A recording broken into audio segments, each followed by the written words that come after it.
What's going on, ladies and gentlemen, saints and ain'ts, and welcome to Lactic Acid, the podcast where the takes are fresh, the ideas are ripe, and that makes us the best in the bunch. I'm your host, Dominique Smith, and if you've been paying attention to social media, if you've been paying attention to anything that I've said, especially in the previews leading up to this, you know that we are celebrating National Nurses Day, or in some respects, National Nurses Week on this show. And the second nurse that is joining me is one of the best. She lives in the great state of Maine, is an avid runner, and is a champion when it comes to dealing with frigid temperatures, which is something that I'm not about, even though I think I am, but I am not. She is none other than Miss Kiersten Pfeifer.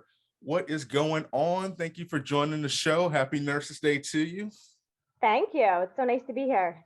Of course. Thank you so much for what you do. We were chatting before the show. It made me cold thinking about what it's like to live in Maine, but we'll get to that in a second and you'll get a chance to know about her. But I ask everyone this question to start, so I have to ask you. If you had to pick a superhero to describe who you are as a nurse and who you are as a runner, who are you rolling with? So my caveat is that I'm not a huge superhero person. That is changing because my son is 5 and all of a sudden he's all into superheroes and bad guys. But I think I would have to go with Wonder Woman. Okay. I think as a nurse, you just never know what any day is going to bring. And you just have to have on your Wonder Woman suit and be ready to swoop into action. Okay, so you answered that as a nurse, and so I'm going to do a little pivot. As a runner, instead of giving me a superhero, give me a television character. Oh, God. I think in life that I'm like Claire Dunphy. I'm kind of a little like particular, neurotic, overly organized, maybe annoy people a little bit. But I did love on that show that she was a runner. Like they hardly ever show runners on TV. That is true. And so she could just leave her house in complete chaos and be like, I'm going for a run. And that's me. That's very true. Now that I think about it, it's usually a football player, a basketball player, a baseball player. And then it's this saturated, it's not an accurate depiction, especially when they do show runners running. It's like a foxtrot instead of an actual run and stuff. So I like that. I think there was an episode where she was actually running like away from her husband. He was chasing her down the street. And I was like, I feel that some days I'm just like, get me out of this house, and I just take off. That's the beautiful thing about running. You don't need keys. You just need a pair of shoes and the proper running gear, and then you take off. Okay, I like that. Much respect, much respect. Okay, so like I said, just start the show. This is National Nurses Week. We're celebrating here on Lactic Acid. So to start things off, tell me, what made you why nursing? Why did you get into the profession? What made you want to become a nurse?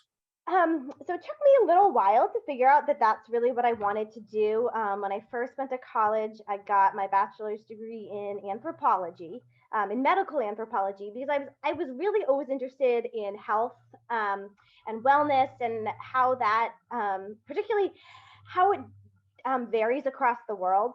So, what we think of as being healthy in the United States is often very different what they think of as being healthy in like Italy or Japan. I spent my junior year abroad in college in Italy, and I lived with this old Italian woman, and she was convinced that if I left the windows open at night, that I would get a chill and like instantly die. Or if I came back from running and I wanted a really cold glass of water, she was convinced that was going to stop up my intestines immediately and I was going to die. Wow. But I was afraid of science classes, so I didn't want to go into actually practicing medicine. Yeah. And then after college, I worked at an electronic medical records company. So I went around to hospitals helping them install EMRs. And the more that I was out on the floor with the clinicians, I realized that that is really what I wanted to do. Like I didn't want to be behind the computer. I wanted to be out there working with patients. So I went back to nursing school and did a second bachelor's degree in nursing. Oh, wow. Okay. So what schools did you attend?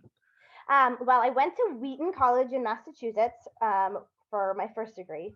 Then I actually got my master's in public health from University of New England. Okay. And then when I was doing that, I got to go to Ghana for a month, and we were running a clinic there.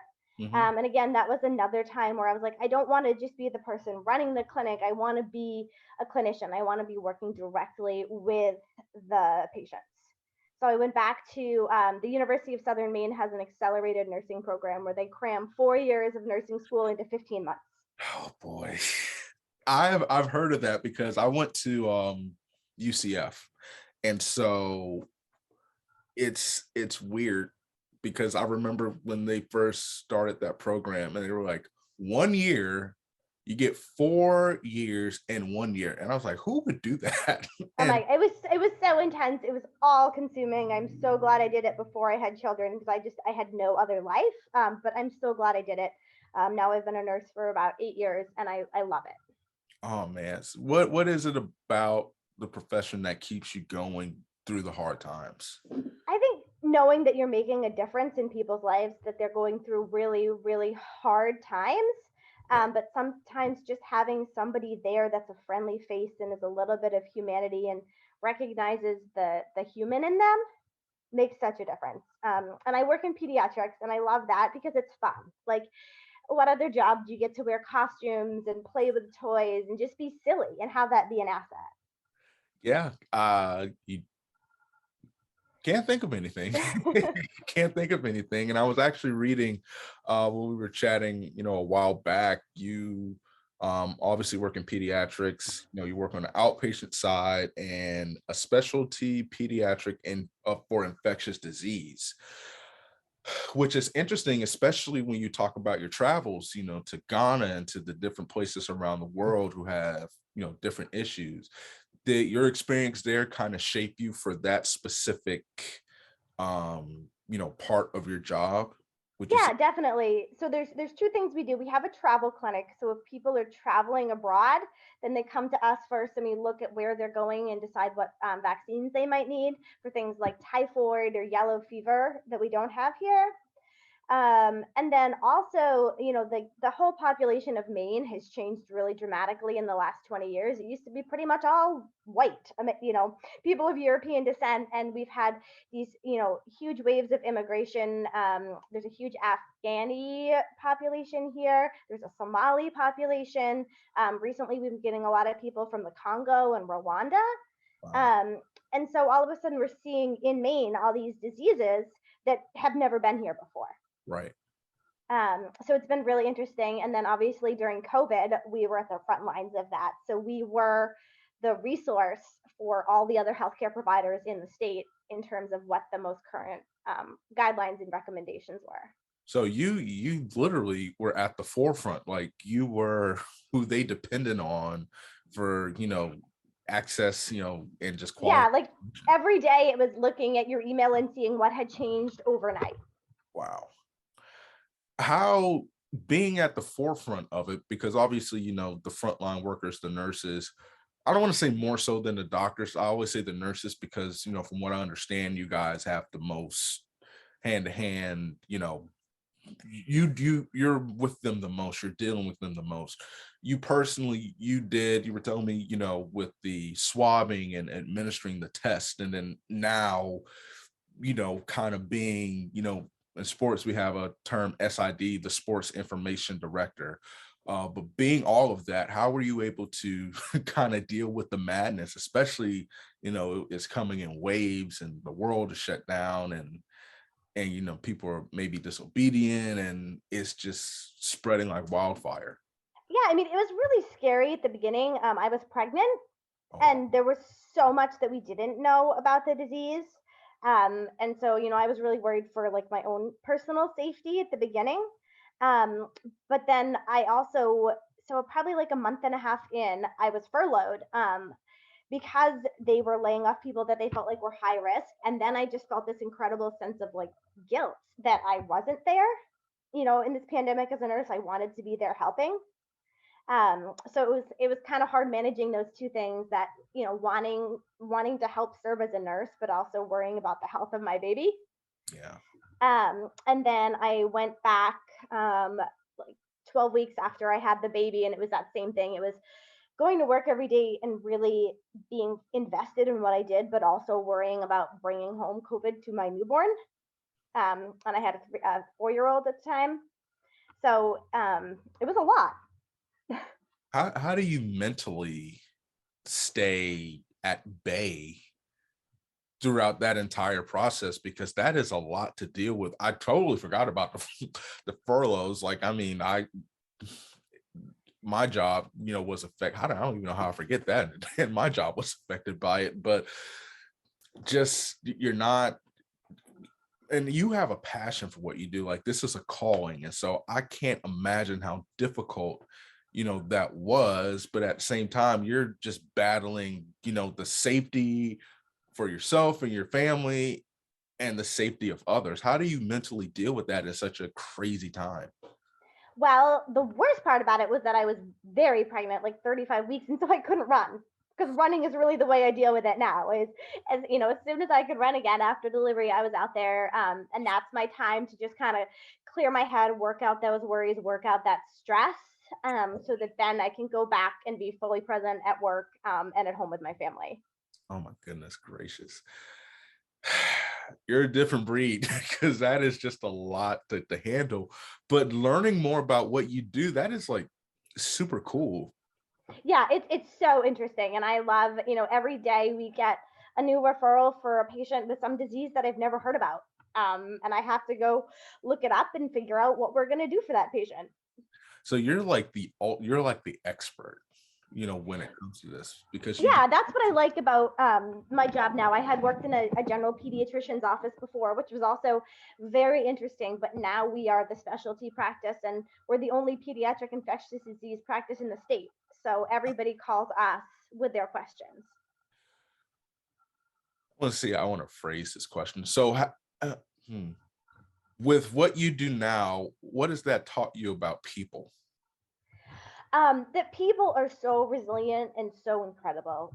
So we have right now, like I said, we have a lot of immigrants coming to Maine, and a lot of these people they escaped Africa and they flew to South America, and then they walked up to the United States.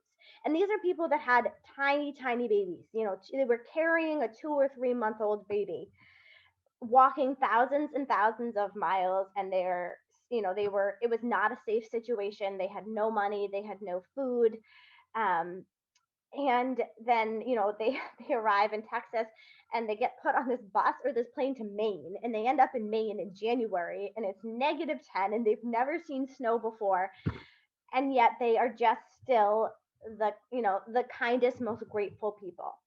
Wow, that is hard to imagine, especially the freedoms that we have. People risking everything, to for a better life, and that's just crazy. But it's at the same time, it's so, I don't know, people, you learn so much about people, and just kind of, the good in people, but just the different cultures and stuff like that. It seems, based on what you do, you get a unique cultural experience, because you get a chance to learn about different cultures, through the art of medicine and through diseases and the things that each location, has, and what they deal with. Yeah, definitely. And you have to be creative, and you have to be understanding. You're communicating through interpreters, which makes kind of, communication a little bit different, but you're trying to kind of understand what they understand, Right. so that you can explain what's going on with their child in a way that makes sense to them. Because a lot of times, like, a lot of these people end up getting tuberculosis somewhere around their journey, and but it's a latent form, so they don't have any symptoms. So then they get here, and somebody says to them, "Oh, your baby has tuberculosis. You need to take this medicine." Hmm. But it's taking the time to really explain to them, what it is that's going on with the child, why they need to take this medicine, so that someone's not just like, "Here, take this." Yeah. I'm going to ask one more question about the job, then we're going to transition to running. Um, Outside of what you told me, what is something else that you enjoy and love most about what you do, or another interesting fact about the position that you're in? So right now I am the COVID vaccine coordinator for our entire specialty practice. And that's just been really rewarding, is like putting those shots in arms and knowing that you're helping protect people is pretty incredible. You're saving lives essentially. Yeah, and I mean, a lot of the kids that are coming to us, not just, so our practice is all kinds of specialties. So there's gastroenterology, nephrology, endocrinology, diabetes. So it's kids with a lot of chronic health conditions that a lot of them are immunosuppressed, or they're, particularly at risk. Right. And some of them are people that, did not rush out to get the vaccine, or were really hesitant, but they have these good, trusting relationships with these doctors that they've seen for years. And so, we're then, able to convince them to get the vaccine and get protected. And in a way, and you can correct me if I'm wrong, from an outsider's point of view, it seems like you serve as almost like a therapist too, in a sense, or it's just somebody who provides a sense of peace and calm to people with the knowledge that you have, but also just delivering it in a way that they know is going to be okay. Yeah, we try. A part of my job is doing a lot of phone triage. So we are that person you call when you reach your doctor's office. And that was a big part of the job during the pandemic. Is, there were not enough resources, so we couldn't see everybody, we couldn't test everybody, we couldn't give everyone vaccines initially. So it was, taking the time to just talk with those people, and explain what was going on, what they could do for their children at that moment, and make sure that they felt like somebody was listening to them. You are like the jack of all trades and the master of all instead of the master of none. That is just That's one of the things I love about nursing, is there's so many different areas within nursing. And so I love getting to do all kinds of different things in it every day. the fact that you like explained it all is really, because honestly, I see obviously nursing, there's pediatrics, you're in the doctor's office, you're working in offices, and then, everybody understands, the hospital, point of view. But, I had no idea, about that world that you work in until you just explained it to me. And that is like the coolest thing that I've heard this week. Well, I say this week and the week just started, but it was the coolest thing that I've heard this week for sure. Let's go to running. Let's go Yay. to running. Why running? What made you get into running? Has it something Um, you've always done or? no, so kind of like nursing. Not running was not something that I was not, a track star growing up. I was a gymnast, and that was my whole world. I did get recruited in high school to join the track team to be a pole vaulter because of my gymnastics background, but Yeah. I hated running. Like, I thought I was going to die during the half mile warm up. And then in Maine, we often usually still had too much snow at the beginning of track season to be able to do any of the field events. So Yeah. they would be like, go out and run for 20 minutes. And I would say, there's no way that I can run for 20 minutes straight. Um, and then I kind of didn't get into running for a great reason. I quit gymnastics. I went abroad in high school to the Netherlands, and then I came back for my senior year of high school, and I just felt like I didn't know who I was anymore. Like, gymnastics had been the structure to my life, and that wasn't there anymore. I felt like I had kind of grown up beyond my friend group because I had, lived abroad. While after I quit gymnastics, I grew like 4 inches and gained 30 pounds in like 4 months. So I Wow. came home and I literally didn't fit in any of my clothes. Oh, wow. So I just felt pretty lost. And I made the decision, well, maybe I'm not done with gymnastics, maybe I should get back into it. And I started running as a part of that. I developed an eating disorder, and so I just started running more and more. But then I think running is also what ultimately saved me. I got to college, I made some really good friends who were runners, and I realized that if I wanted to do this, I had to fuel my body. Right. Um, so I developed a much healthier attitude towards food, realizing that I really did love running, and especially the social aspect of it, but that if I was going to be able to do it, I had to fuel my body. That's awesome. It's just kind of how running has made such a great impact for you. That is, and it's a common story too, like, running, and then you talk about the eating disorder. That is a, common um story, because the more I think about it, just being in Florida playing football, I didn't understand food as well. And I didn't understand what it meant. I didn't understand it until I got to college and took a nutrition class. And I was like, oh, because people tell you, okay, eat this, eat this, eat this. And then it's like, nah, like Splenda is just as bad as sugar. Yeah. And stuff like that. So that is pretty cool. You've traveled a lot. That is like all these places you're naming, I'm like making a mental bucket list, like to write that down. Yeah. So after I got out of college, I went to work at the EMR company, and I was just sitting in a cube all day, every day, and I felt like it was just killing my soul. Like that, sitting at a desk all day was not me at all. So I decided that I needed something really exciting to look forward to. So I signed up for the Antarctica Marathon. Oh my gosh. And there was a waiting list, so it took me a couple of years to get in. So I decided that if I was going to go run a marathon in Antarctica, that maybe I should run a marathon like in the United States on regular ground first. Yeah. So I did a couple marathons here, and then I went to Antarctica and I ran the Antarctica Marathon.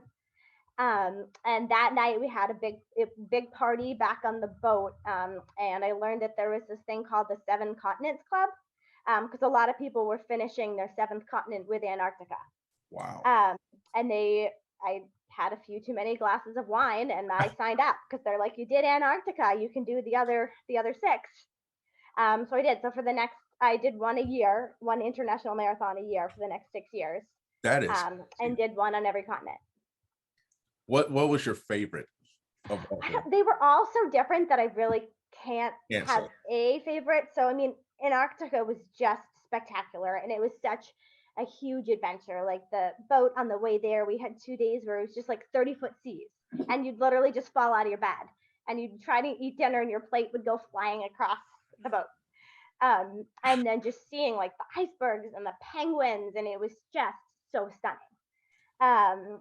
And then let's see. So then I went to Italy, to Rome, and that was really fun to go back because I had been there in college, and I still speak Italian. And just running a marathon through Rome was pretty spectacular.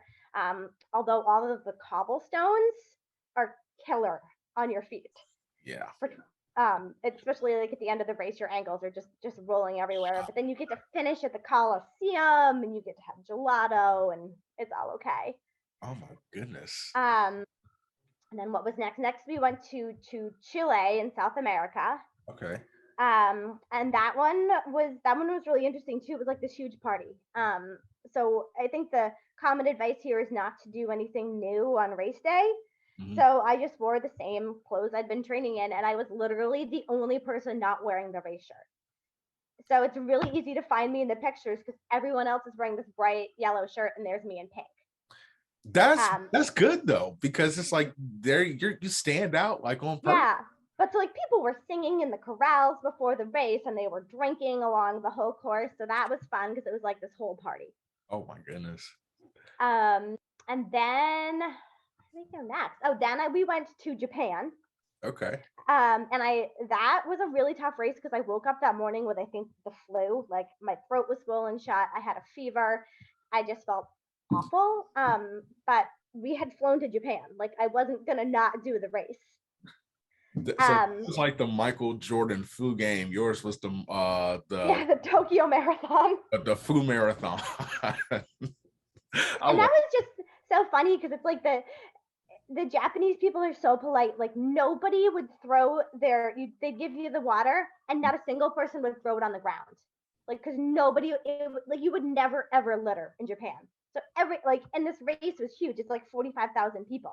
So there were these huge lines just to get over and throw your water cup in the trash. It's crazy. And then they were handing out whole tomatoes along the course. What does that mean? I was like, how am I supposed to eat a whole tomato when I'm running? Is there some kind of nutritional value in eating a tomato? Wow. I mean, I guess it's good, like electrolytes and fluids, but I was like, I don't know how you possibly eat this. I need to look that up because I've heard of pickle juice, but I think I would be flustered. Like, do you throw this tomato, or am I supposed to like eat it? Or that's funny. That was just a tough race, and it was so big that you couldn't run any tangents. Mm-hmm. And I started probably like 3/4 of a mile back. So I think I actually ended up running like 28 miles. And I was just, I finished I crossed the finish line and I passed out. And I woke up on a stretcher and I was looking at my watch and I knew that my husband, we had arranged to meet at the family meeting place. And we said if we didn't find each other by 3, we would just go back to the hotel. Uh-huh. And I was like, there is no way that I can get myself back to the hotel. I need him to carry me. So I literally jumped off the stretcher and pulled the IV out of my arm and was like, thank you, bye. And I sprinted over and I found him right before he left. That's crazy. that is such an epic story. Like, you have to tell that everywhere. That is, we talk about the Michael Jordan flu game. I don't know if you're familiar with what I'm talking about, when he played in the NBA finals. I think it was in 92 with the flu. That is more impressive than his flu game. You woke up in a foreign country with the flu. You ran with 45,000 people waiting in line to dispose water, ran with a tomato in your hand, passed out at the finish line, and you didn't even run a marathon. Technically, you ran like an ultra marathon. What do they call it? The ultra runners, or whatever the case might be. That's epic. Yeah, that's probably the closest. That's the only ultra I'm ever going to do. I have no interest in running that far ever again. Let's see. So then the next one was New Zealand. And that was actually our honeymoon. That's how I knew my now husband was a keeper, was when he agreed to plan our honeymoon around my marathon schedule. And that one was super cool. It started up on top of a mountain in the dark. And then we were running down the mountain as the sun came up. Wow. And that was just spectacular. And then you ended up at the ocean. That is amazing.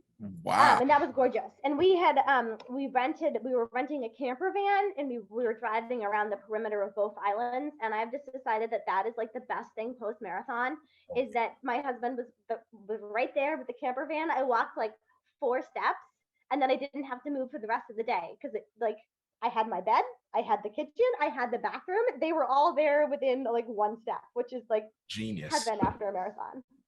That is genius. It is genius. Wow. And then my last one was in Morocco, and that was right after I had started nursing school, and I wanted to get my continence done, so I flew to Morocco for Memorial Day weekend. Okay. And I couldn't find an official marathon, so our hotel was on the ocean, and there was like a 2-mile stretch of boardwalk in front of it, mm-hmm. And I ran back and forth and back and forth.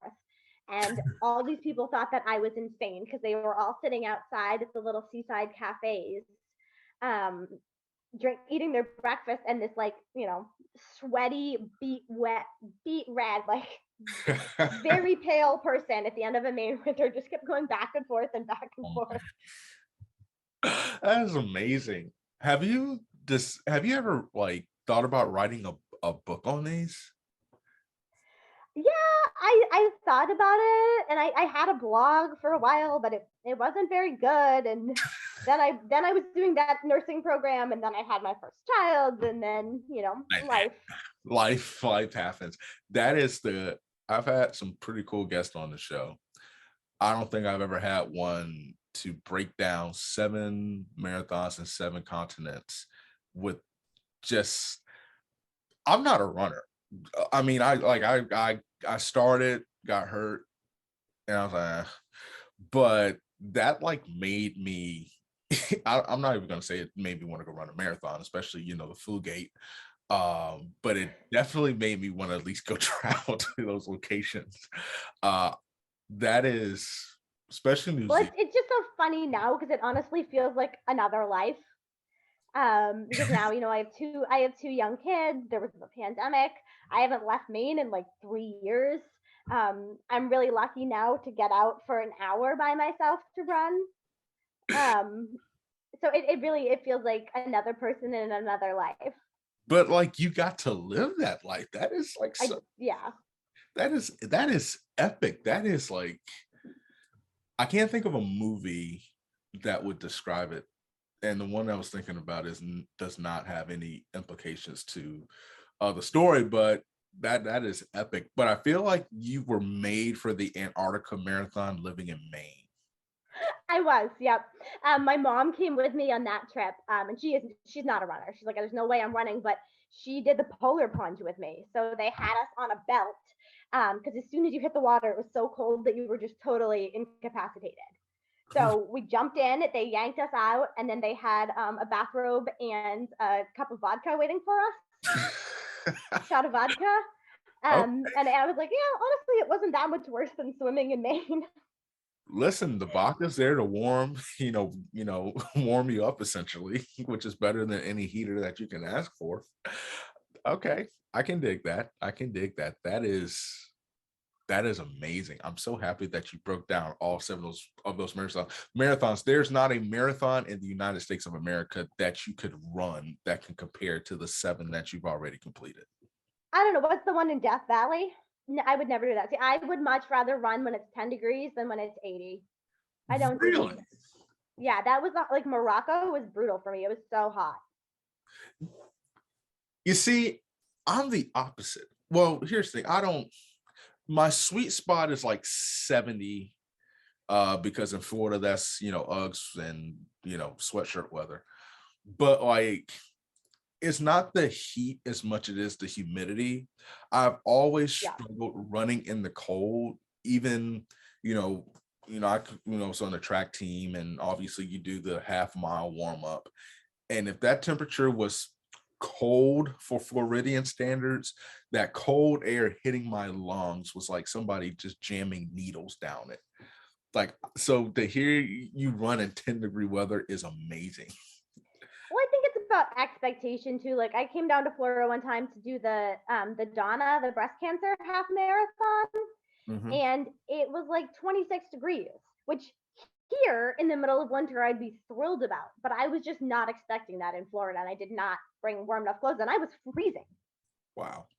That So I that think it's just all about like what you're expecting and what you're prepared for. Florida's cold is weird. Florida is like drinking black coffee. It's a bitter cold.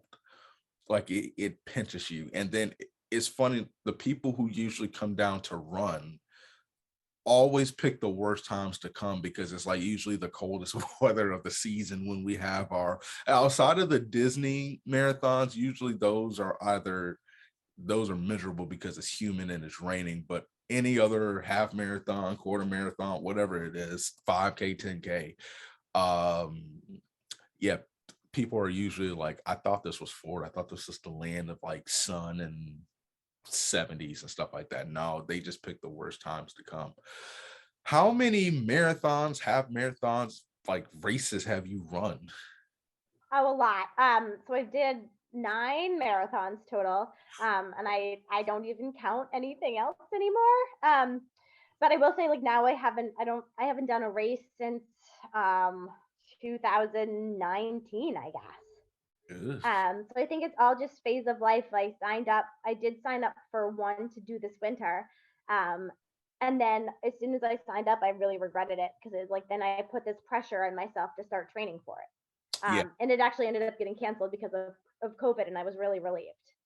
So I think in different parts of your life that running serves different purposes. Right now, it's so much about stress relief and getting time to myself. Do you ever think you'll return to competitive running? Well, I was never really competitive. I mean, Oh, I'm slow. Like my fastest marathon I think was a 4:05. that's good. That's not bad. Yeah, but it's not competitive. Like I'm never on a podium. That's fair. I'm very much so. I mean, if I can do those marathons, anyone can. Like I said, during track in high school, I thought I was going to die during the half mile warm up. I feel that on such a deep emotional level. And I'm like, because I'm like looking at the coach, like, listen, man, we throw the shot put in the discus. Why are we running laps around the track? Shouldn't the Oh, I know. They made the pole vaulters run the 4x4 one race, and like I literally collapsed at the end, and I thought I would never get up. And it was 400.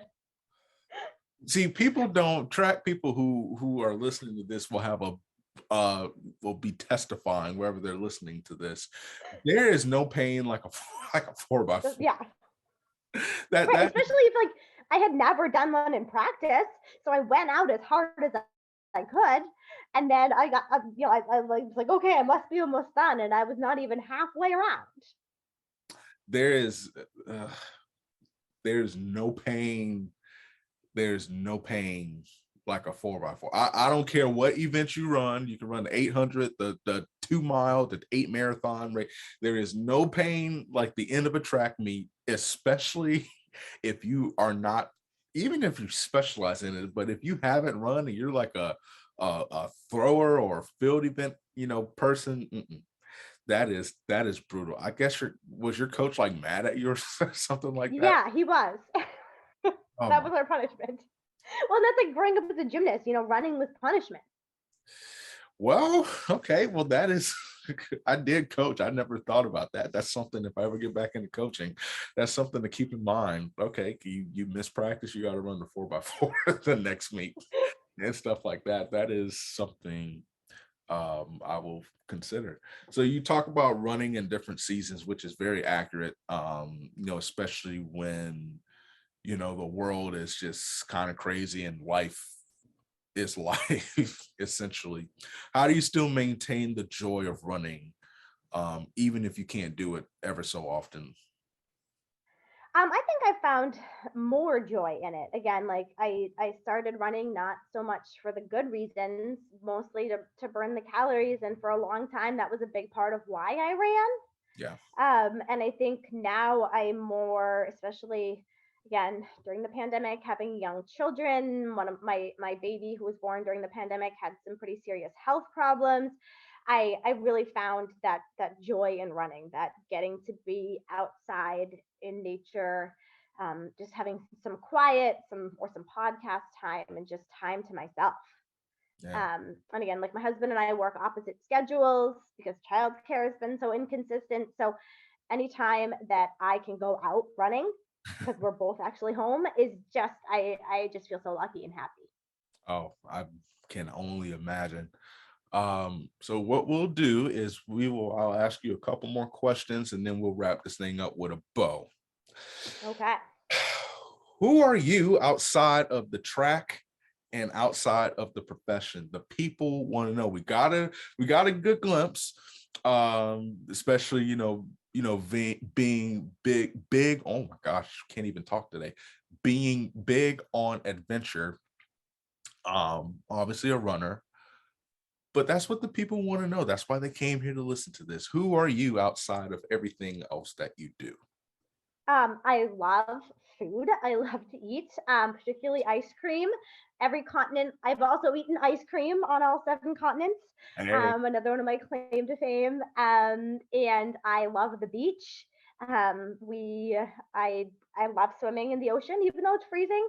I spend as much time as possible at the beach. And then I grew up on an island in Maine. My mom still lives there, and that is my favorite place in the world. It's just so beautiful, so peaceful. So that I spend as much time there as I can too. And it's been really fun watching my kids also fall in love with that place. See, I don't know too much about Maine, but I can definitely see like the sunsets and just kind of that kind of peaceful aspect to it. So as a food lover myself, what is your go-to dish to cook essentially? Or Um, just in general? well, I mean, I live in Maine, so lobster. Like in the summer, there is nothing but my favorite thing to do is to make like a really good margarita and put it in a thermos and then get a lobster roll and go to the beach and then stop for ice cream on the way home. Oh my gosh. That sounds like heaven. Like, see, I don't This obviously is why we live through the winter here. We suffer through the winter for the summers because they're for just that. glorious. Oh man, that is like Jimmy what's his name? Jimmy Buffett or whatever his name is, Yeah, Margaritaville. Margaritaville. Oh, that is epic. That makes me hungry now, to be quite honest with you. But no, what are like the summers like in Maine? They're. I mean, it can be a little hot and humid occasionally, but nothing like Florida. But they're perfect. My perfect summer day is like 75 and sunny. And then at night, it still gets down into the 50s, so it's nice and cool for sleeping. 75 and sunny is considered warm. That is, oh my gosh. Because I'm not a heat person. If it's over 80, I'm really crabby. I'm moving to Maine. Because like in the summer, 75 is like the low temperature in Florida. If it reaches 75, like let the nations rejoice. Like today is 78. And that's relatively like cool, because Thursday is gonna be like 90. Thoughts and prayers our way would be helpful. But yeah, I'm gonna move to Maine after hearing that wonderful temperature drop. Go to ice cream flavor. Either mint chocolate chip or chocolate mousse tracks. I do not like vanilla based ice cream. Really? But there's my favorite ice cream place has a chocolate base mousse tracks. Oh, that's pain. That's pain. I just don't like vanilla. Oh, you see, I am a scratch made vanilla brother myself. And I do listen, I can eat a mint chocolate chip ice cream till Jesus comes. But is there a chocolate? No, even at Dairy Queen, when I get a Blizzard, I always get it made with chocolate ice cream. Really? Oh, that is, you would hate the ice cream that I eat then. I've never had a chocolate mousse track before. It's so good. It's got like dark chocolate fudge swirls and little peanut butter cups in it. Oh my gosh. Okay, well, diet just ended there, because I may have to go try that after this show. Okay, I'm gonna remember that. Despite the hate for vanilla, I have to remember that chocolate mousse tracks. I'm gonna see if Cold Stone has that down here. Now I will say this: that is a great summertime ice cream. So although I totally there's an ice cream place in Portland that you get however many degrees it is below freezing, you get that % off. So I have definitely gone to get ice cream before and it was like -20. It's worth it. But here's the thing: that's the thing. People are like, I can't eat ice cream if it's too cold. I went to Nashville and it was pretty cold in Nashville, and we sat outside and we ate our ice cream, and it was like a whiskey vanilla, which you would hate. But it's got whiskey in it, so maybe it gave it like this unique texture that was like, praise the Lord. But yeah, like I don't know. I can eat ice cream in any kind of weather. It does not matter. too. You don't discriminate. You do not discriminate. I'm going to ask you a couple more nursing questions, and by a couple, just one or two, and then we're going to move on to our last segment of the show. So, what is something that a myth, so to speak, that you would want debunked about the profession of nursing? Well, one thing that always bothers me on TV shows about the medical industry is they never have the nurses have stethoscopes on them. The doctors are always wearing stethoscopes. The nurses. And I'm like, the nurses are the ones in that room doing the vital signs every 20 minutes. The doctor sees the patient usually once a day. Yeah. So and the nurses are the ones that are there seeing the patient, monitoring the patient, really knowing what's going on and letting the doctor know what's happening. And a lot of times they're asking us what we think we should do. So somehow I feel like on TV, you come across as just being like, oh, the cute little nurse is just sitting there. But nurses are really smart, really intelligent, very well educated, and they really know their patients. And grossly underpaid. Especially for what you do, because like you said, sometimes if a doctor makes his rounds, of course he'll see you, but yeah, you guys are like doing everything. Yeah, and even in the office, like the doctor is not the one cleaning up the vomit or the poop or the all that stuff that comes with it. And then you guys are also answering phones, and talking, to loved ones, giving them updates on, how the patient's doing, preparing them, and all of that stuff. Like, you guys do so much more. I never really thought about that, because I don't really watch I watch TV, but not, too many shows that have, nurses and stuff in it. Obviously, I've seen a few, But you make a great point. They really do not portray, the doctors get all the love. And listen, doctors should, because what they do is important too. But when it comes down to the nitty gritty and just the day-to-day things, not even day-to-day, minute to minute, things, the nurses, they have to put some more respect on you guys' name. So I do appreciate that point. What is something that makes you hopeful for the profession, or what is something that you wish people would understand more so about what you guys do? Something that makes me really hopeful is, they were projecting even before the pandemic this massive nursing shortage. Yes. And then like University of Southern Maine, where I got my nursing degree, just reported that their enrollment in the nursing program jumped 70% last year. That's awesome. Yeah. And so, even after what have been like probably the hardest few years ever in nursing, there were so many new people that are saying, yes, I want to do that too. That's amazing. That's awesome. What have you learned about yourself throughout this entire process, throughout COVID, your career? Yeah, I think that I am stronger and more resilient than I thought.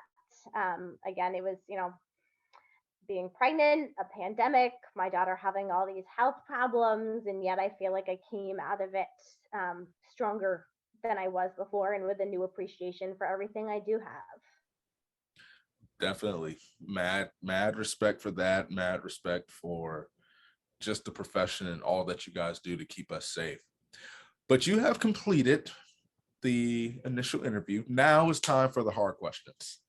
This is called Down the Home Stretch. I'm going to ask you some rapid fire questions. I want you to answer them to the best of your ability. If you do not, don't worry. Very few people do. We have about, I think I've counted 4 or 5 that have knocked this out of the park. Are you ready? Okay. I'm ready. I can talk really fast. Okay. Okay, I got you. If you had to pick a food that you could live with or live with and live without, what would they be? Okay, well, we already talked about ice cream, but also macaroni and cheese. And the only vegetable that I absolutely hate is beets. I could totally live without beets. Yes, I hate beets too. So macaroni and cheese, got a quick question about that. Are you talking store-bought, generic, or scratch-made? Either, but it has to be Annie's if it's store-bought. I do not like the thick Velveeta style. I'll go with Kraft, I'll go with Annie's, or I'll go with homemade. Never had Annie's, but okay. I'd make mine from scratch, but I was just curious about that, but I might have to try Annie's. Okay, if there was a show or a TV show that you could be a guest star in, what would it be? I mean, even though I said I don't like the way medical shows portray nurses, I have been watching Grey's Anatomy, like my whole life. So is that still going? It's never gonna end. Is it? I thought it was like the last season. This has been going on. I'm 27. They keep saying that, and then they do another one. Yeah, I'm 27, and I'm sure when I was just a toddler, that show came out. Interesting. Okay. If Ben and Jerry's had to custom make an ice cream specifically for you, what would it be? Okay, chocolate base, obviously. And then I actually have already named it. It would be called All Whoopie, No Pie. Do you know what a whoopie pie is? It might be in the main thing. Okay, so I don't like cake, but I love frosting. So it would just be chocolate with like big gobs of frosting in it. All whoopie, no pie. Right. None of the chocolate pie stuff, just the middle, just the whoopie. I love that. So you thought about this question for a while. Okay, I can respect that. Ben and Jerry's, if we can make that happen, like that would be epic. Dream spot to vacation in. Again, I've been a lot of places, and I loved New Zealand so much. Like I just dream about waking up in our little camper van on the beach in New Zealand. I love that, especially after a marathon when you pretty much don't have to do anything. Yep. That is epic. Food Network show that you would love to be a guest star in. Oh, Chopped, I think would be so fun. They did. And my husband and I totally watch it, and we pretend we could do it and do well, but I would totally bomb. But I think it would be fun. Listen, they did a Chop Nurses edition last year.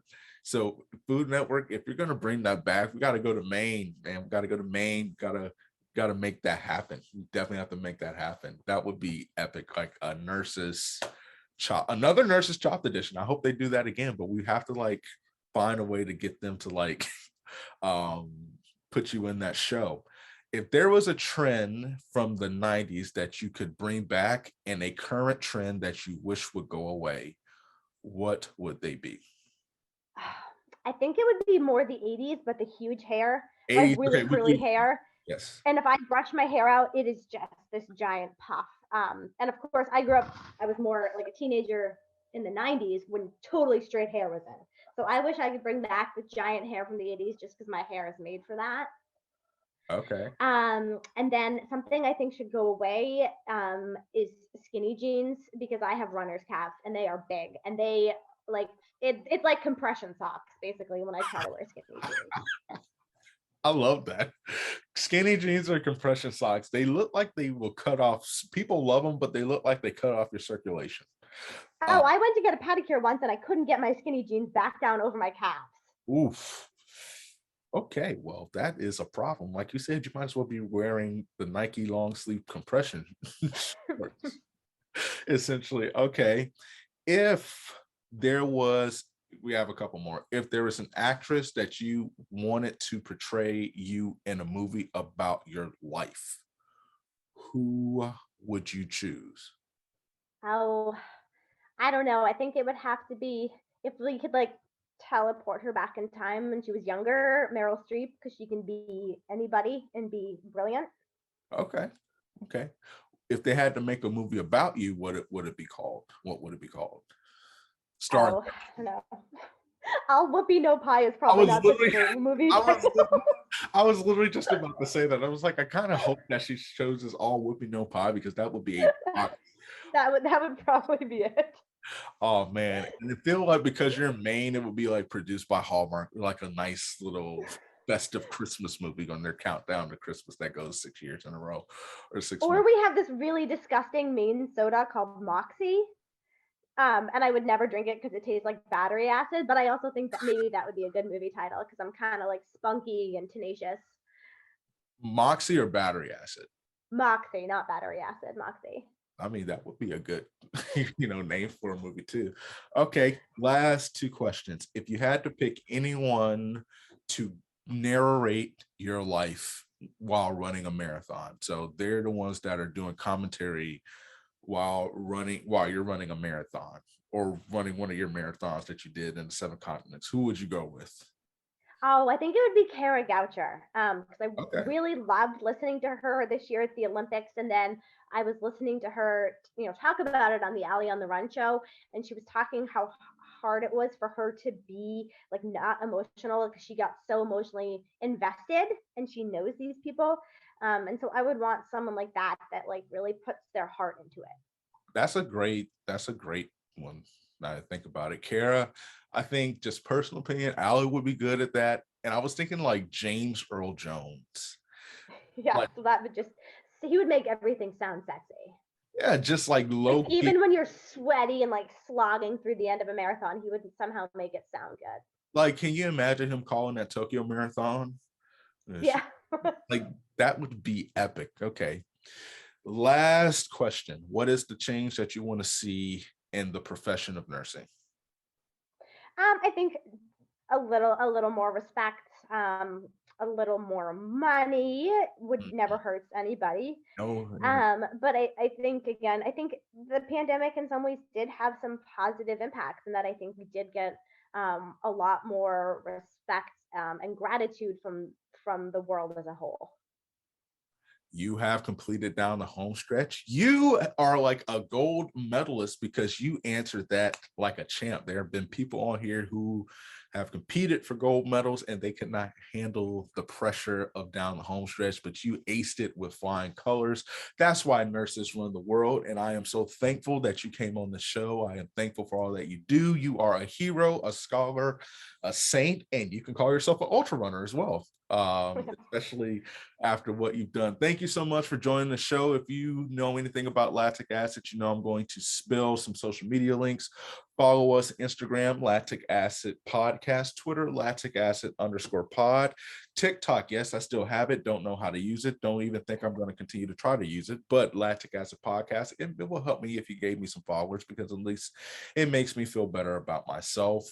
Everything is on the website, lacticacidpodcast.org. And if you're interested in sponsoring the show, shoot me an email, lacticacidpodcast@gmail.com. Would love to work with you.